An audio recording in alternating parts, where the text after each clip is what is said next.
اعوذ باللہ من الشیطان الرجیم بسم اللہ الرحمن الرحیم واتل علیہم نبأ ابنی آدم بالحق إذ قربا قربانا فتقبل من أحدهما ولم يتقبل من الآخر قال لأقتلنك قال إنما يتقبل الله من المتقين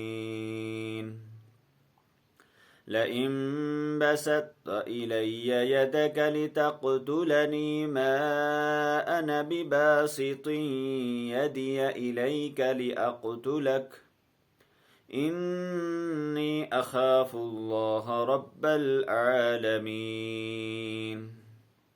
إني أريد أن تبوء بإثمي وإثمك فتكون من أصحاب النار وذلك جزاء الظالمين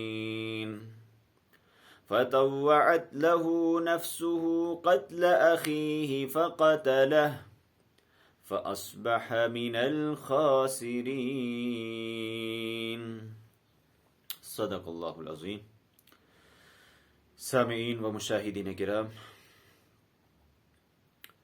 سورۃ المائدہ کے 5ویں رکوع کی ابتدائی آیات اس وقت تلاوت کی گئی ہیں. بنی اسرائیل کا تذکرہ چل رہا ہے.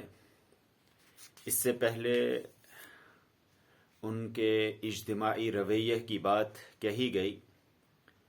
قومی اعتبار سے وہ کتنے بزدل ہو گئے تھے کہ اللہ کے دین کی سربلندی کے لیے، آزادی کے لیے ان کے اندر خودداری ختم ہو گئی تھی، سرفروشی کی تمنا ختم ہو گئی تھی، ایثار کا جذبہ ختم ہو گیا تھا. یہاں تک کہ وہ موسیٰ علیہ السلام سے کہتے ہیں کہ اذهب انت وربک فقاتلا انا ہاہنا قاعدون، آپ جاؤ، آپ کا رب جائے، آپ دونوں قتال کیجئے، آپ لڑیے، ہم تو یہیں بیٹھے ہیں. اتنی خطرناک ترین بات ان سے کہی گئی. خیر، اس حوالے سے قرآن پاک نے ان کے متعلق ایک فیصلہ بتا دیا کہ ان کے بارے میں پھر انجام کیا ہوا. یہ ایک ان کا اجتماعی رویہ تھا. اب قرآن پاک ہمارے سامنے اور بطور خاص بنی اسرائیل کے سامنے اور پھر حضور صلی اللہ علیہ وسلم کے جو بھی مد مقابل ہیں، مخالفین ہیں، ان کے سامنے ایک مخصوص واقعہ انفرادی زندگی کا پیش کر رہا ہے.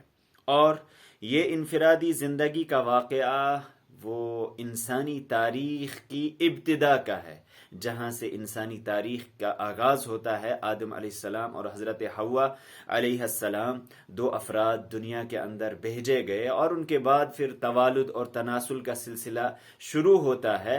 ان کی اولاد ہوتی ہے اور مخصوص احکام تھے اس وقت کے لیے، حالات کے اعتبار سے، وقت کے اعتبار سے. اور چونکہ دو ہی فرد تھے، ان سے پھر آگے نسل بڑھتی رہی، تو اس وقت کی سچویشن، صورتحال بہت ہی مختلف تھی. مثلا اگر ہم غور کریں نکاح کے حوالے سے، آج جو ہمارے سامنے نکاح کے مسائل ہیں، نکاح کے احکام ہیں، مخصوص عورتیں ہیں ان سے نکاح کیا جا سکتا ہے، کچھ عورتیں ہیں جن سے نکاح کرنا حرام ہے، ناجائز ہے، درست نہیں ہے، محرم اور غیر محرم کی تفصیلات ہیں. اس وقت چونکہ انسان بہت زیادہ ہیں اور اب یہ اختتام دنیا ہے، تکمیل دین ہو چکی ہے، تو احکام بھی تکمیل کے مرحلے تک پہنچ چکے ہیں، تو احکام اور شریعت اب مکمل ہے. لیکن اس سے پہلے چونکہ دنیا کا جب آغاز ہو رہا تھا، اس وقت حالات کے اعتبار سے احکام بھی ویسے ہی تھے.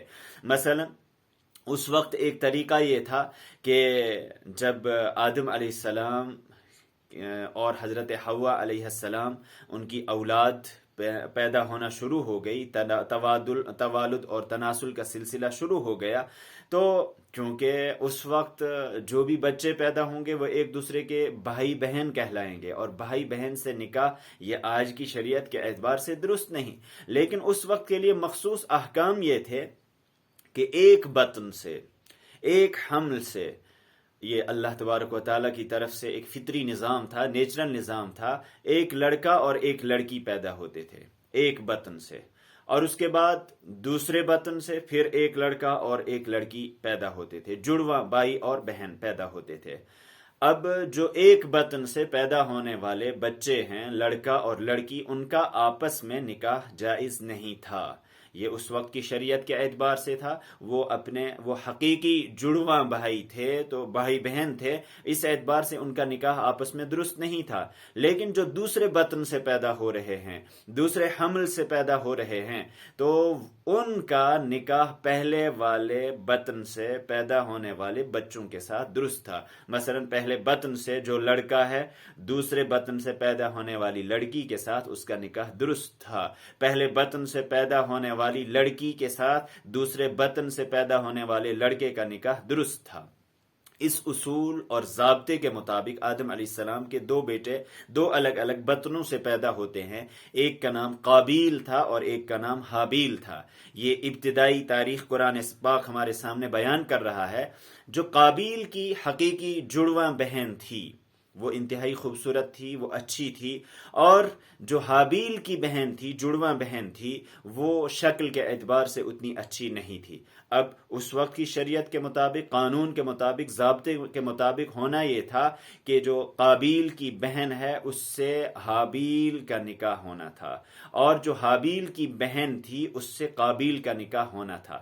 لیکن چونکہ قابیل، اس کی شرست میں وہ اچھائی نہیں تھی بلکہ برائی تھی، وہ ایک برا شخص تھا. قرآن پاک نے اس کی جو منظر کشی کی ہے وہ انتہائی حاسد تھا، حسد کرنے والا تھا، بغض رکھنے والا تھا. اور جہاں تک حابیل کا تعلق ہے، وہ ایک شریف النفس انسان تھا، اچھا تھا، متقی تھا، پرہیزگار تھا. خیر، جب معاملہ بہت آگے بڑھ گیا اور قابیل کسی بھی اعتبار سے ماننے کے لیے تیار نہیں ہوا، قرآن پاک اب ہمارے سامنے ان دونوں کو بطور مثال پیش کرتا ہے کہ ایک طرف قابیل کا رویہ ہے جو بد کردار ہے، جو متقی اور پرہیزگار نہیں ہے، دوسرے طرف حابیل کا رویہ ہے جو متقی ہے، پرہیزگار ہے، مخلص ہے، اخلاص اور للہیت اس کے اندر پائی جاتی ہے. تو جب حضرت آدم علیہ السلام کے سامنے ان کا مقدمہ پیش ہوا، جب قابیل کسی بھی اعتبار سے ماننے کے لیے تیار نہیں ہوا، تو حضرت آدم علیہ السلام نے بھی ان کے سامنے یہ پیشکش کی کہ ایسا کیا جائے کہ آپ دونوں قربانی پیش کرو، اور جس کی قربانی پیش ہوتی ہے وہی حق پر ہوگا، اسی کی بات مانی جائے گی. اور اس وقت قربانی پیش کرنے کا جو طریقہ تھا، چاہے صدقہ ہو، چاہے کوئی بھی مال ہو، کوئی بھی چیز ہو جو اللہ کی بارگاہ میں پیش کی جاتی تھی، صدقات کی شکل میں، زکوٰۃ کی شکل میں، یہاں تک کہ سابقہ شریعتوں میں مال غنیمت کو بھی ویسے ہی کیا جاتا تھا کہ اس کو کسی اوپن جگہ میں، کسی میدان میں جمع کر دیا جاتا تھا، رکھ دیا جاتا تھا، اور اللہ تبارک و تعالیٰ کی طرف سے ایک مخصوص قسم کی آگ آتی تھی، وہ اس کو جلا دیتی تھی، وہ اس کو ختم کر دیتی تھی. یہ قبولیت کی علامت ہوتی تھی، یہ اللہ کے بارگاہ میں اس کے مقبول ہونے کی دلیل ہوتی تھی. ایک علامت اور سمبل کے طور پر اللہ کی طرف سے ایک خاص آگ آتی تھی. اور قرآن پاک نے مشرکین کے اعتراض کو یہاں قرآن پاک میں بھی نقل کیا ہے. وہ حضور صلی اللہ علیہ وسلم پر اعتراضات کیا کرتے تھے کہ آپ جو شریعت لائے ہیں اس میں صدقات، زکوٰۃ، یہ انسان ہی استعمال کر رہے ہیں، مال غنیمت وہ انسان ہی استعمال کر رہے ہیں، اللہ کی طرف سے مخصوص قسم کی آگ کیوں نہیں آتی ہے؟ اللہ نؤمن لرسول حتی یأتینا بقربان تأکلہ النار، رسول ہمارے پاس ایسے کیوں نہیں آتا ہے کہ وہ قربانی پیش کرے اور اس کو آگ کھا جائے؟ یہ مشرکین کا اعتراض تھا، اس وقت کے اہل کتاب کا اعتراض تھا کہ آپ ایک نئی شریعت لے کر آئے ہیں. خیر، یہ اس امت مسلمہ کی خصوصیت ہے کہ اللہ تبارک و تعالی نے اس کے صدقات کو، اس کی زکوٰۃ کو، مال غنیمت کو اسی کے لیے جائز کیا ہے. انسان ہی اس کا استعمال کر سکتے ہیں، یہ اس امت مسلمہ کی خصوصیت میں سے ہے. لیکن اس سے پہلے جب صدقہ کیا جاتا تھا، کوئی قربانی پیش کی جاتی تھی، یہاں قرآن پاک نے جو الفاظ استعمال کیے ہیں کہ اذ قربا قربانا، جب ان دونوں نے ایک قربانی پیش کی. اب قربانی کس چیز کی تھی، اس کے سلسلے میں الگ الگ اقوال ہیں.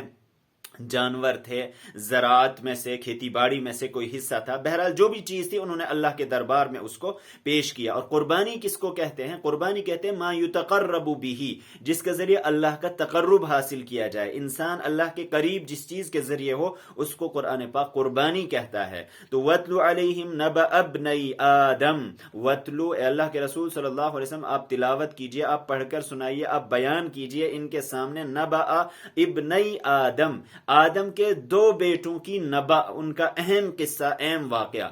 یہاں لفظ نبا یہ بھی قابل غور ہے، اگرچہ ایک معمولی سا واقعہ لگ رہا ہے لیکن قرآن پاک اس کو نبا قرار دیتا ہے، اور نبا کہتے ہیں قرآن پاک کے اسلوب کے مطابق عظیم خبر کو، عظیم واقعے کو، جیسے کہ قیامت کے بارے میں قرآن پاک بیان کرتا ہے کہ اما یتساءلون عن النبأ العظیم، عظیم واقعہ، عظیم خبر۔ اسی طرح سے نبأ بہت عظیم اور بہت بڑی خبر کو کہا جاتا ہے، تو یہ واقعہ کوئی معمولی واقعہ نہیں بلکہ تاریخ انسانی کا پہلا واقعہ ہے جہاں حسد ہوتا ہے، اور حسد کے بعد پھر ایک ناحق قتل کیا جاتا ہے۔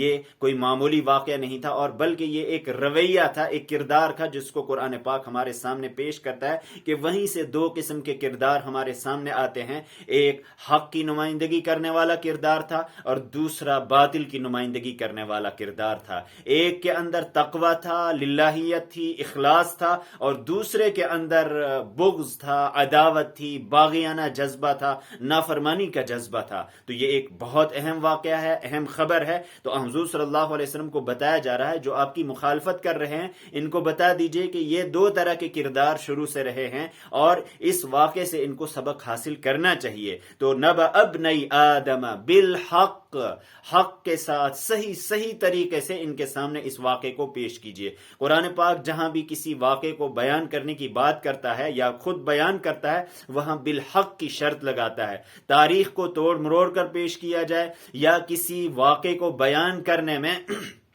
اور دوسری چیزیں داخل کی جائیں، اسلامی نقطہ نگاہ سے یہ بات درست نہیں ہے، مبالغہ درست نہیں ہے۔ جو چیز جیسی ہے اس کو بے کم و کاست پیش کیا جائے۔ قرآن پاک بالحق کی شرط لگاتا ہے، اذ قربا قربانا، جب دونوں نے ایک قربانی پیش کی تھی، اور آدم علیہ السلام نے دونوں کے سامنے یہ پیشکش کی تھی کہ دونوں ایک قربانی پیش کرو، جس کی قربانی پیش ہوگی قبول ہوگی وہی معلوم ہوگا کہ حق پر ہے۔ فتقبل من احدہم، ان میں سے ایک سے تو اس قربانی کو قبول کیا گیا، ولم یتقبل من الآخر، اور دوسرے سے اس کی قربانی کو قبول نہیں کیا گیا۔ اور قربانی کے قبولیت کی علامت وہی تھی کہ ایک کی قربانی کو اللہ کی طرف سے مخصوص قسم کی آگ آ کر کھا گئی، ختم کر گئی، جلا گئی، اور دوسرے کی قربانی وہیں پڑی کی پڑی رہ گئی، اور اس کی وجہ سے اس کے حسد کی آگ اور زیادہ بھڑک اٹھی، اور زیادہ اس کے اندر بغض پیدا ہوا، عداوت پیدا ہوئی۔ نتیجہ یہ ہوا قال لأقتلنک، اس نے اب حابیل کو دھمکی دے دی کہ میں اب تمہیں قتل کروں گا۔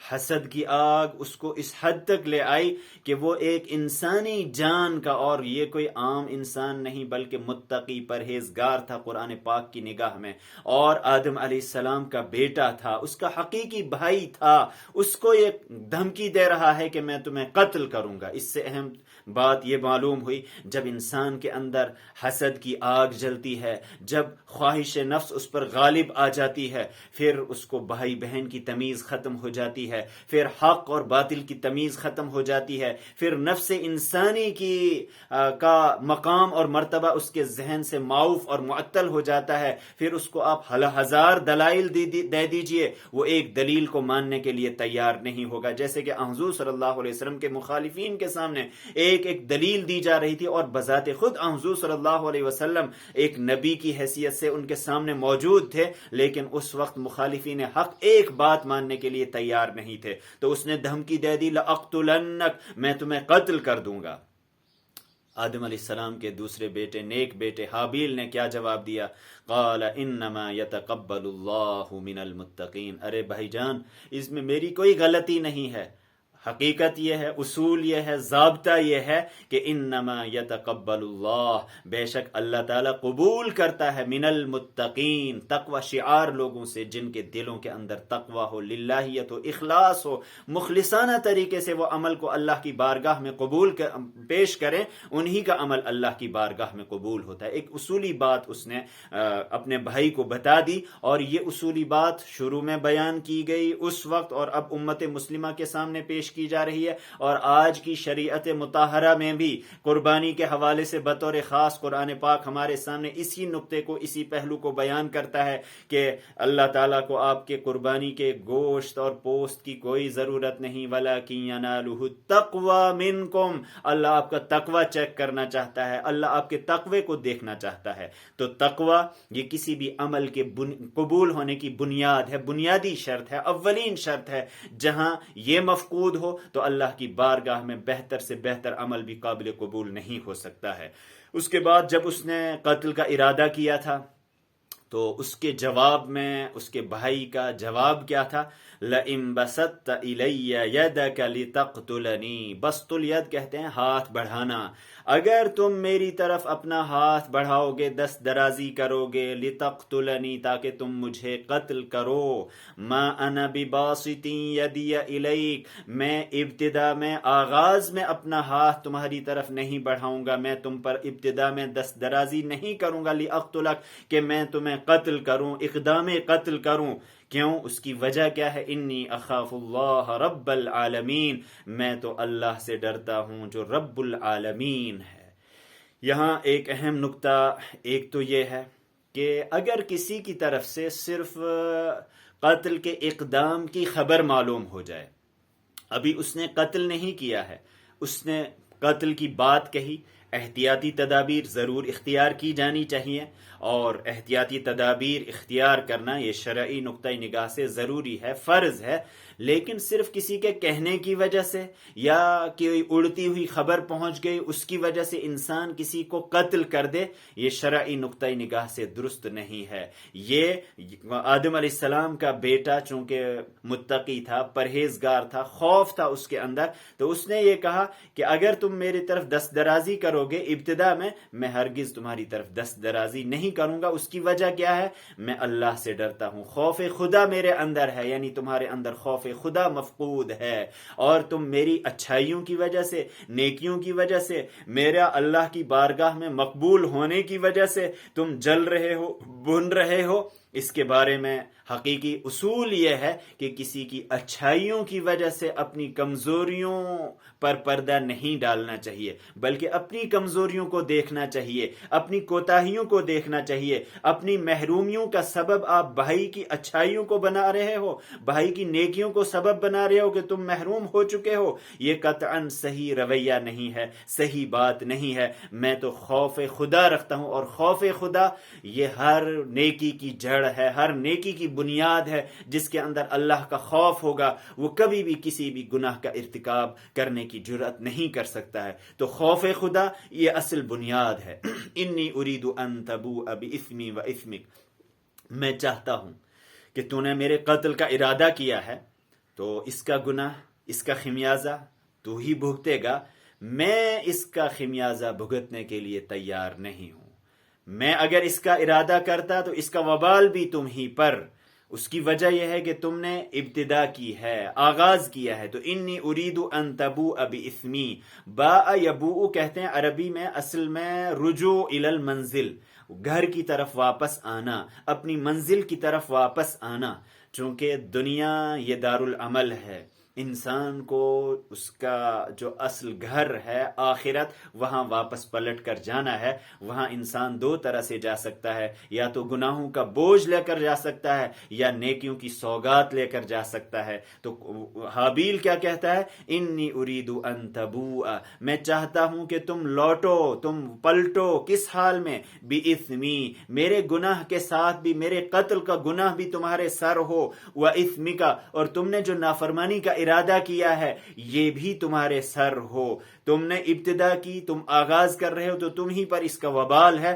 فتکون من اصحاب النار، نتیجہ یہ ہوگا کہ تم جہنم کی آگ میں پڑ جاؤ گے، جہنمی بن جاؤ گے، یعنی قتل کی سزا وہ جہنم ہے۔ سخت وعید یہاں سنائی جا رہی ہے کہ اس کے مقابلے میں تمہیں جہنم ملے گی، بد انجامی ملے گی، اور اس کے بعد وَذَلِكَ جَزَاءُ الظَّالِمِينَ، ظالموں کی جزا یہی ہے، ظالموں کا بدلہ یہی ہے۔ خیر، یہ گفتگو ہوئی ان کے درمیان، ایک طرف حسد تھا، دوسری طرف اخلاص تھا، دوسری طرف محبت تھی، الفت تھی، تقوی تھا، خوف خدا تھا، لیکن وہ بھائی حسد کی آگ میں جل رہا تھا اور نفس بھی لگا ہوا تھا، خواہش نفس سے یہ انسان مغلوب تھا۔ نتیجہ کیا ہوا؟ فَطَوَّعَتْ لَهُ نَفْسُهُ قَتْلَ أَخِيهِ۔ طوّع ہوتا ہے مطیع بنا لینا، فرما بردار کر لینا، کسی کو کنٹرول میں کر لینا۔ اس کے نفس نے اس کو آمادہ کر لیا، اس کو اس بات پر تیار کر لیا کہ وہ اپنے بھائی کا قتل کرے۔ فَقَتَلَهُ، اور نتیجہ یہ ہوا کہ اس نے قتل کر ہی دیا، اتنا خطرناک ترین جرم کا ارتکاب کر ہی دیا۔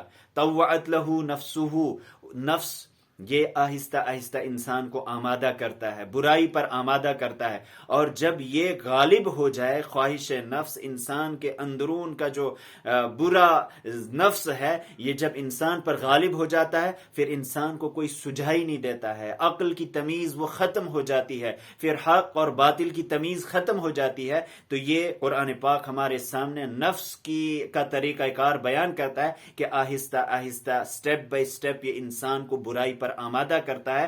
ایسے ہی اس نے قابیل کو آمادہ کیا، فَطَوَّعَتْ لَهُ نَفْسُهُ قَتْلَ أَخِيهِ، اپنے بھائی کے قتل پر اس کے نفس نے اس کو آمادہ کیا، اور یہاں تک کہ اس کو قتل کر ہی ڈالا۔ روایات میں آتا ہے کہ اس کو سوتے ہوئے پایا، اور سونے کی حالت میں اس کے سر پر ایک خطرناک قسم کا پتھر سے وار کیا، جس کی وجہ سے وہ شہید ہو گیا، ختم ہو گیا۔ اور یہ مکہ کی سرزمین پر تھا، کیونکہ آدم علیہ السلام کو وہیں اتارا گیا تھا، اور روایات میں یہ تفصیلات بھی ہیں کہ جبل سور کے دامن میں یہ سب کچھ ہو رہا تھا۔ خیر، اس کی تفصیلات قرآن پاک نے بیان نہیں کی ہیں، قرآن پاک نے یہ بیان کیا ہے کہ اس کو قتل کر دیا، فَأَصْبَحَ مِنَ الْخَاسِرِينَ، نتیجہ یہ ہو گیا کہ وہ خسارے والوں میں سے ہو گیا، گھاٹے والوں میں سے ہو گیا، اور اب اس کے سامنے کوئی چیز نہیں تھی، اب اس کی آنکھوں کے سامنے پردہ پڑ گیا ہے۔ اور فَبَعَثَ اللَّهُ غُرَابًا، اب اس کے سامنے ایک لاش تھی، دنیا کا سب سے پہلا قتل، سب سے پہلا دفن ہونا ہے، چونکہ ابھی اس کے سامنے کوئی واضح کنسپٹ نہیں تھا، اب میں کیا کروں؟ ایک قاتل ہے، دوسری طرف سے مقتول ہے، لاش سامنے پڑی ہوئی ہے، اس کو کہاں چھپایا جائے، کیا طریقہ کار اختیار کیا جائے، اور عقل اس کی معطل ہے، معوف ہے۔ اب اس کو کچھ سجھائی نہیں دے رہا تھا کہ اب کیا کیا جائے اس لاش کے ساتھ۔ اللہ تعالیٰ کی طرف سے دیکھیے کیا انتظام ہوتا ہے۔ ایک تو جب انسان کی عقل معطل ہو جائے، جب انسان حق کے راستے کو چھوڑ دے، پھر اس کو پیروی کرنی پڑتی ہے معمولی چیزوں کی۔ جب انسان توحید کے راستے کو چھوڑ دیتا ہے، پھر وہ پتھروں کے سامنے جھکتا ہے، ہر غیر اللہ کے سامنے سجدہ ریز ہوتا ہے۔ یہاں بھی دیکھیے اللہ تعالیٰ کی طرف سے ایک کوے کو بھیجا جاتا ہے، کوہ اس کا معلم بن جاتا ہے، کوے کے ذریعے اس کو دفن کی تعلیم دی جاتی ہے۔ اور فبعث اللہ غرابا، اللہ تعالیٰ نے ایک کوے کو بھیجا، یبحث فی الارض، جو زمین میں اپنی چونچ سے اور اپنے پنجوں سے کرید رہا تھا۔ کریدتے ہوئے روایات میں یہ بات بھی آتی ہے کہ اس نے دوسرے کوے کا قتل کیا تھا، اور اس کو اب وہ زمین میں دفن کرنے کے لیے زمین کو کرید رہا تھا، زمین کو کھود رہا تھا۔ بہرحال قرآن پاک نے جو الفاظ استعمال کیے ہیں کہ کوہ آیا اور اس کے بعد یبحث فی الارض، وہ زمین میں کرید رہا تھا، زمین کو کھود رہا تھا۔ مقصد کیا تھا؟ لیریہ کیف یواری سوءۃ اخی، تاکہ وہ اس کو دکھا دے کہ اپنے بھائی کی لاش کو کیسے دفن کر دے، کیسے چھپا دے۔ یواری کہتے ہیں اصل میں پردہ کر لینا، کسی کو دفن کر دینے کے لیے قرآن پاک نے یہ لفظ استعمال کیا ہے، یوارا یواری۔ یہ لفظ لباس کے حوالے سے بھی قرآن پاک میں نقل کیا گیا ہے کہ اس کے ذریعے پردہ پوشی ہوتی ہے۔ وَأَنزَلْنَا عَلَيْكُمْ لِبَاسًا يُوَارِي سَوْآتِكُمْ وَرِيشًا، ہم نے آپ کو ایسا لباس عطا کیا ہے، یواری سوآتکم، جو پردے کی جگہوں کو چھپاتا ہے۔ تو یہاں چھپانے سے مراد ہے دفن کرنا۔ یہ کوہ اس کو دکھا رہا تھا، اس کے لیے معلم اور استاد کا کام کر رہا تھا کہ کیف یواری سوءۃ اخی، اپنے بھائی کی لاش کو وہ کیسے چھپائے گا۔ جب اس نے یہ منظر دیکھا کہ کوا کرید رہا ہے، وہ ایک لاش کو چھپا رہا ہے، دفن کر رہا ہے، اس وقت اس کی عقل کو ہوش آیا. کیا کہا اس نے؟ قال یا ویلتا، ہائے افسوس، ہائے کم بختی، اعجزت، کیا میں اس بات سے بھی عاجز ہوں، کمزور ہوں، بے بس ہوں، ان اکون مثل هذا الغراب، کہ میں اس کوے جیسا ہی بن جاؤں. کوا وہ زمین کو کرید رہا ہے، کھود رہا ہے، دفن کرنے کی کوشش کر رہا ہے، کیا میں اس سے بھی گیا گزرا ہوں؟ فأواری سوءت اخی، اور میں اپنے بھائی کی لاش کو چھپا دوں، دفن کر دوں، کیا کوے سے بھی گیا گزرا ہوں میں؟ فاصبح من النادمین، نتیجہ یہ ہوا کہ اس کو ندامت ہوئی، شرمندگی ہو گئی کہ میں کوے سے بھی گیا گزرا انسان ہوں. یہاں نادمین کے متعلق تمام مفسرین کا اتفاق ہے کہ اس کو اپنے گناہ پر ندامت نہیں ہوئی تھی، اس نے توبہ کا اس کو احساس نہیں ہوا تھا، بلکہ ندامت و شرمندگی اس بات پر ہو رہی ہے کہ میں کوے سے بھی گیا گزرا ہوں. بہرحال قرآن پاک نے ہمارے سامنے اس پہلے قتل کے واقعے کو پیش کیا ہے. اس میں بنیادی عنصر جو کام کر رہا تھا، ایک طرف حسد تھا، دوسری طرف اخلاص اور للہیت اور محبت تھی، ایک طرف تقوی تھا، دوسری طرف اللہ کی نافرمانی تھی، ایک طرف خوف خدا تھا اور دوسری طرف نفس انسانی کا غالب آنا تھا. قرآن پاک نے اس چیز کو ہمارے سامنے بیان کر کے یہ حقیقت واشگاف کر دی کہ اگر کسی کو یہ گھمنڈ ہے، یہ غرور ہے کہ میں تو ایک صالح شخص کی اولاد ہوں، یعنی آدم علیہ السلام کی اولاد کا تذکرہ کیا جا رہا ہے، جو پہلے انسان بھی ہیں، پہلے نبی بھی ہیں، تو انتصاب بالصالحین کا گھمنڈ اگر کسی کو لاحق ہے، اس کو قابیل کے واقعے سے سبق حاصل کرنا چاہیے کہ قابیل وہ آدم علیہ السلام کا بیٹا تھا، لیکن اس کا بیٹا ہونا یہ اس کے کام نہیں آیا. اسی طرح سے بنی اسرائیل کو اگر یہ گھمنڈ ہے، یہ غرور ہے کہ ہم انبیاء کی اولاد ہیں، اور وہ یہ کہتے بھی ہیں کہ نحن ابناء اللہ و احباؤ، اگر یہ گھمنڈ اور غرور ان کو راہ حق میں رکاوٹ بن رہا ہے، اس غرور کو، اس گھمنڈ کو انہیں ترک کر دینا چاہیے. اور دوسرا اہم ترین پہلو یہ بھی ہے کہ اگر آپ اللہ کے رسول صلی اللہ علیہ وسلم کی نبوت کا انکار کر رہے ہیں، اگر وہاں پر آدم علیہ السلام کے دو بیٹے تھے، دو حقیقی بھائی تھے، ایک حابیل کی شکل میں تھا، ایک قابیل کی شکل میں تھا، لیکن دونوں کا رویہ الگ الگ تھا. اسی طرح سے بنی اسماعیل اور بنی اسرائیل کا رویہ بھی بالکل الگ الگ ہے، جدا گانا ہے.